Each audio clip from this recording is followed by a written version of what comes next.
अरे मॅडम, पेढे कुठे आहेत? आहेत ना. कॉंग्रॅच्युलेशन. सगळा आनंदच आपला हिरावून घेतला ताई. कशाचं पेढे आणि काय. खरंच आहे का? काय करू मी, मला तेच वाटत होतं. काय तू संघर्ष केलायस, टू गुड. आणि एवढे मार्क पडले. खरंच तुझं किती कौतुक केलं तरी कभी. मला तुझा खूप खूप सार्थ अभिमान आहे. थँक्यू ताई. And I am very sorry about what is happen, really. मला एक सांग आता, आई आजी हा ठीक आहे. ठीक आहे. चला, आनंदी असतील ना थोडस. इतक्या महिन्यांनी एक तरी गोड बातमी आपल्या घरात. हा पण आपल्याला सध्या न्यायच पहिला येतो. न्याय तर मिळणार. ते मी तुझ्या आजीला शब्द दिलाय, तुला न्याय मिळवणार मी. तुझ्या आजीला प्रॉमिस केलंय मी. तू काय काळजी करू नको. हो ताई. अच्छा, आता पुढचं काय बेटा? आणखी नाही काय ठरवलं.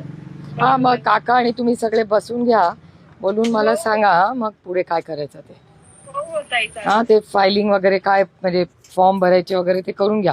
म्हणजे विद्या प्रतिष्ठानला येणार असेल तर इथे, बीडलाच करणार असेल तर बीडला, पुणे, जिथे तुझी इच्छा असेल तिथे. हो ताई चालतंय. हा, I am very very proud of you. मला खूप आनंद वाटला. मला अभिमान आहे तुझा. आई आणि आजीला सांग माझा फोन आला होता. हो सांगेल. Okay, take care, take care. Bye bye bye.